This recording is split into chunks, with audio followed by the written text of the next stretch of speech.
it's Angela Berg with Cure for the Kids Foundation Clinics. Thanks for joining us for F2H3, First Friday Healthy Happy Hour.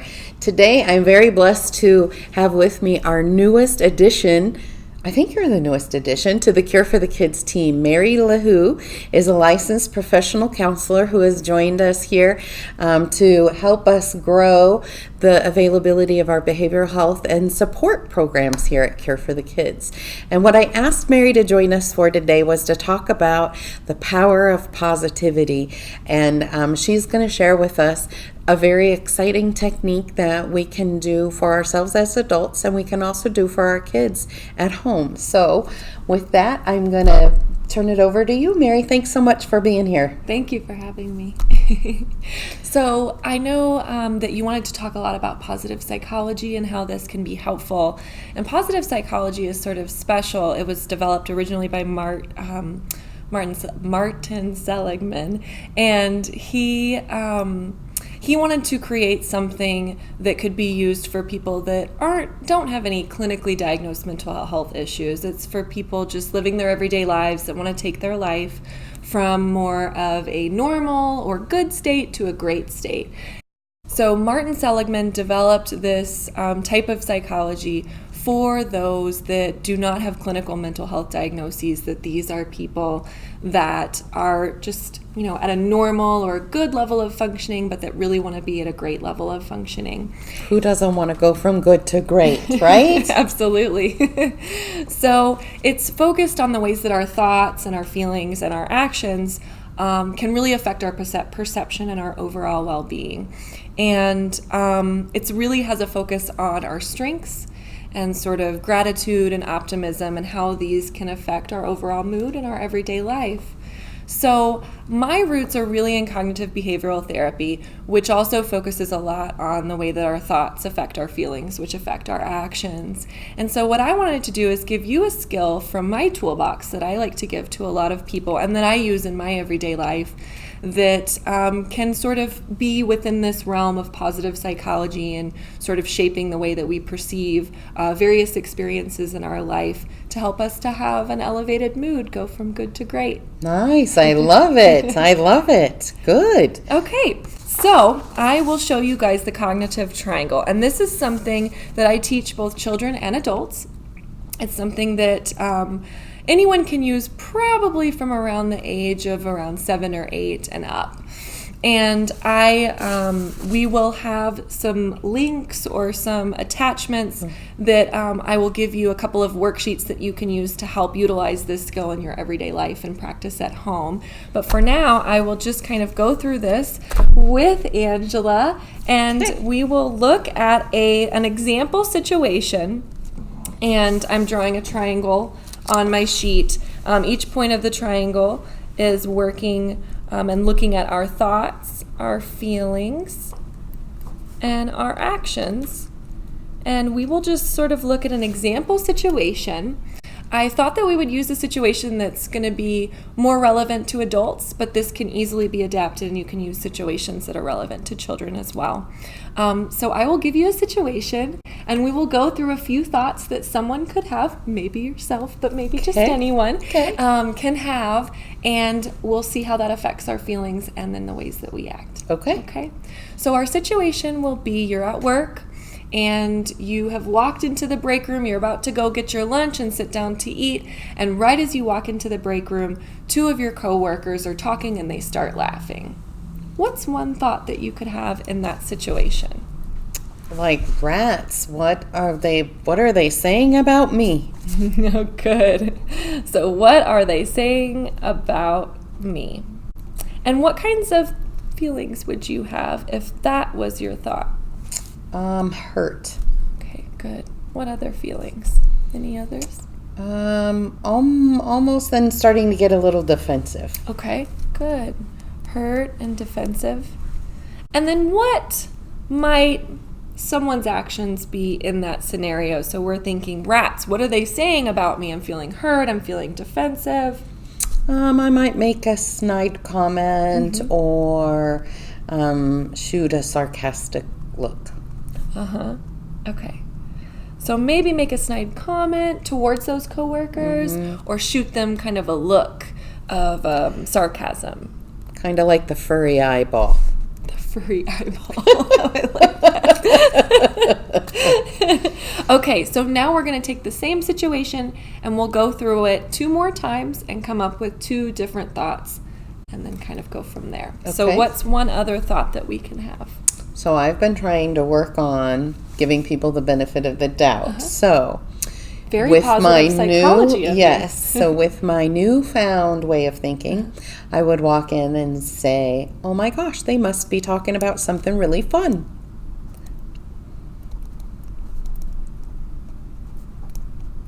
And what kinds of feelings would you have? Warm and happy for them. And what might you do? I would smile and say, "You guys look like you're having fun." Okay. And your tone is important, right? Mm-hmm. Because we could say that a lot of different ways, right? Yeah. If we were going with number 1, what are they saying about me? Hurt, defensive. You guys look like you're having fun. Exactly. It's and I could have done that. A little bit different, right? That might fall into that first one. But in this one, it's more warm, happy. They must be talking about something fun. Oh, wow. Let's smile. You guys must be talking about something fun. Or something like that, right? Okay. Good. And then let's think of one more thought that you could have in that situation. I'd like to keep it going on that positive side since I want everybody focusing on positive. So I would say besides, maybe they just told a good joke. Oh, maybe they told a good joke. And what kinds of feelings would you have if you were thinking? That would also make me feel warm because I love when people live in humor. Me too. I'm with you on that one. So maybe they told a joke. I'm feeling warm. Maybe curious. Yeah. And what might you do in that situation? I would again smile and just say, "Is it a joke I can hear?" Oh, so you'd ask, "Is this a joke that I can hear?" Okay. Wonderful. Okay. Thank you for going through that with me. Sure. So this cognitive triangle is something that we can use in our everyday life. It's simple, but I would say that it's not easy for most at first. It's something that you have to practice, you have to continuously implement, and then over time it becomes an automatic sort of way of being. And so the ways that we can use this, so we saw from Angela's awesome examples that the way that we think directly affects the way that we feel. And so when we have a feeling, as most of you know, if we try to just say, "Don't feel that way," it doesn't work. That doesn't work. Right, it never works. Nobody can do that. And there's some pros and cons to that being the case. But what we can do and what we do have control over are our thoughts.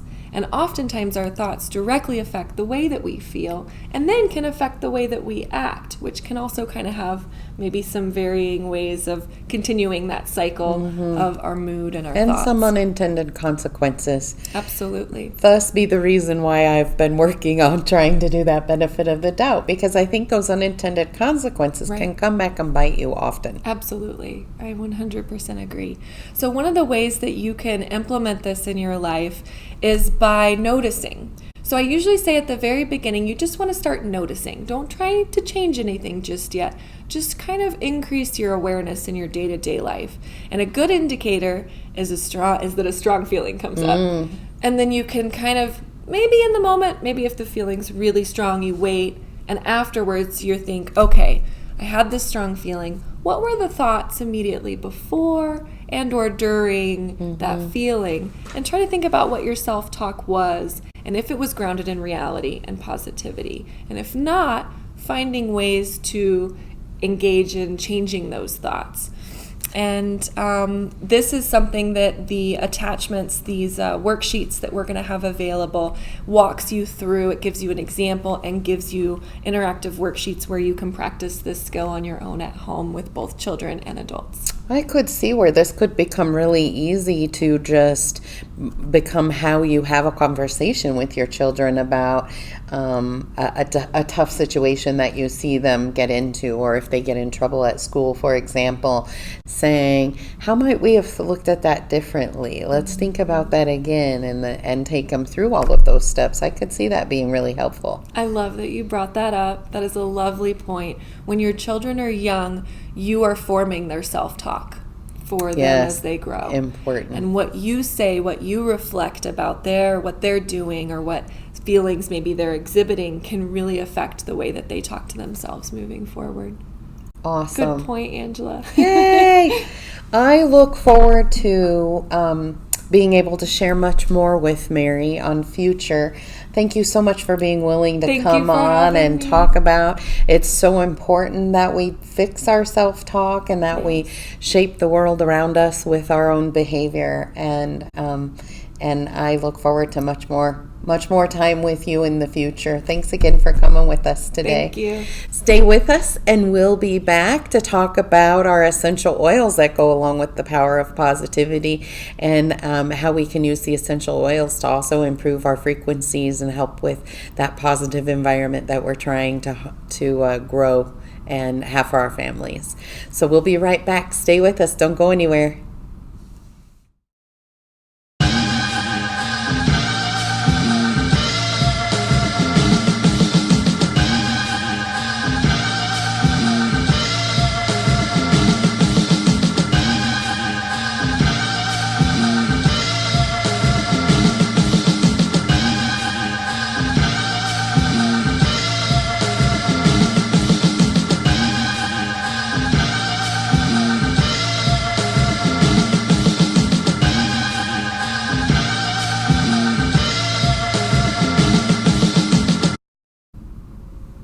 Welcome back. Thanks for staying with us. So in the spirit of positivity, let's talk about oils with Amy on some of the best oils for positivity. And I want to go back to kind of some of the frequencies that we've talked about in previous segments that we did on frankincense. Let's talk about the frequencies and how they can help with positivity. Yes.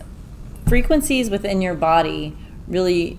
There are people that have a high frequency and people that have a low frequency. And the way that you can tell is when you're in a good mood and you're kind of just happy and positive, and the people that you love to be around are like that, that's a high frequency person. Somebody that you just are like, I don't know why I like to be around them. I just like to be around them. Somebody with a low frequency is someone who's negative. They complain all the time, or, they're just kind of Eeyore. Eeyore would be a low frequency. Tigger would probably be a high frequency. Exactly. Good. So, and yeah. And Pooh's kind of in the middle somewhere. Pooh's like, I go either way, whatever. Well, if you're feeling lower frequency, or you feel, because a lot of times, I know for myself, I can feel when I'm kind of running on a lower frequency, and I'm just like, oh man, drained, and, complaining, or just not feeling my chipper self. I know I'm running at a lower frequency, and you actually can help yourself adjust by positive thinking. That supposedly raises your frequency by 10 points. Negative thoughts actually lower it by 12. But essential oils also run at a frequency like we were talking about. Rose has the highest frequency, which is why fill your house with roses and you'll feel good. It's got a high frequency. And so when you diffuse an oil with a very high frequency, it will help to raise that positive feeling. And again, it kind of goes with the chicken and the egg. If you use oils with a high frequency, it will help higher that vibration and raise that frequency and put you in a better mood, which is going to raise it even higher. So it's one of those where you really can create a snowball effect of positivity, just like you can with negativity too. So true. So true. That's why the saying is misery loves company. Right? It came from real observation that negative attracts negative, and positive attracts positive. Let's face it. I think there's lots of science out there showing that we all gravitate towards positive. Oh yeah. And appreciate that, and that's really why. So what are some of the oils besides rose and frankincense, which we had talked about before, that kind of do have some of those uplifting qualities to help us raise? And this is a great time to diffuse oils. so that your whole house really has that higher frequency. You can put them on topically. Some of them you can take internally. But when I want to raise the mood around me or raise my own, I really diffuse. Diffusing is great. And you can get books. Like I have this book here that's going to have different recipes to put different oils together, which is really a lot of fun to kind of play with it that way. And there is no wrong recipe with oils. You're not going to screw up and be like, oh my God, those stink together. Maybe every once in a while, but very, very Not rarely. often, Not yeah. often. But lemon is a very uplifting oil, and it's that, don't Clean. Yeah, I was gonna say everybody loves Such a clean house, right? smell. Yeah, I love it when we're cleaning house.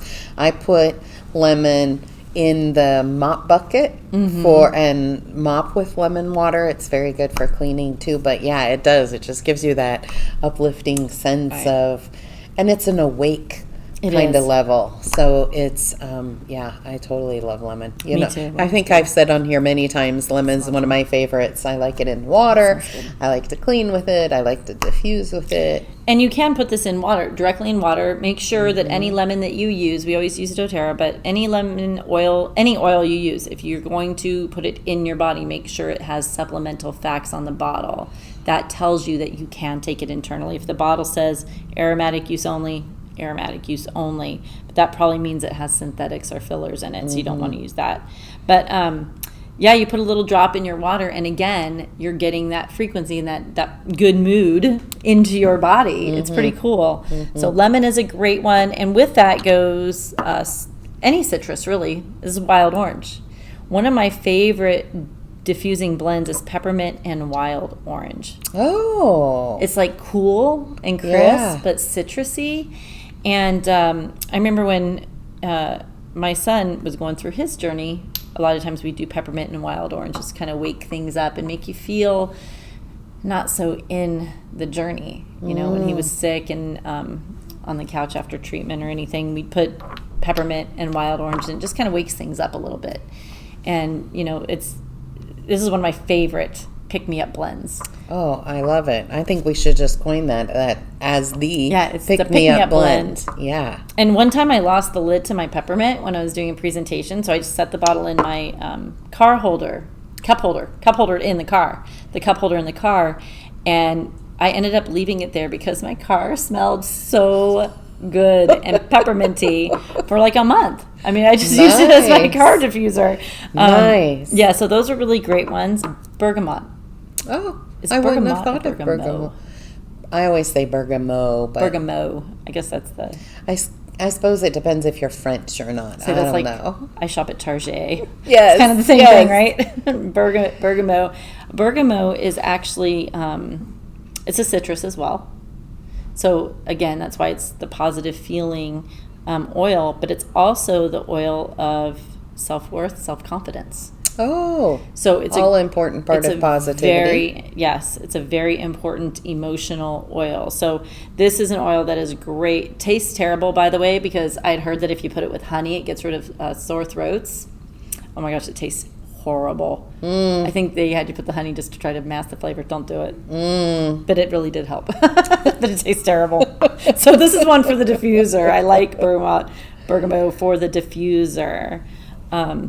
Just anything that's citrusy is going to just be uplifting, and Roman chamomile is another great one for uplifting. Yeah, it's an interesting.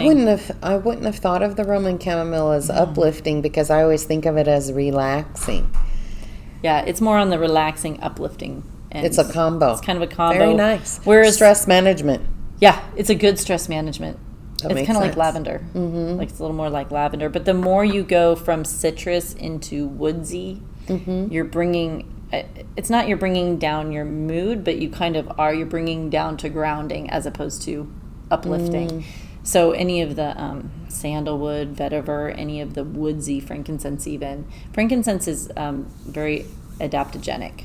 It goes either way, but grounding, yeah. That brings up a good point. When you're talking about positivity, sometimes grounding is the important part of getting to positivity. So we do have to keep in mind that sometimes some just good exercise and grounding really helps set the foundation for being able to move in a positive, more positive direction. That's awesome. Yes. Thanks so much. So, now that you know all about how to uplift yourself and increase your frequencies and get the positivity, we look forward to positivity with all of you. We thank you for staying with us today, and we'll see you on our next episode. Till then, stay healthy, stay happy. We'll see you soon.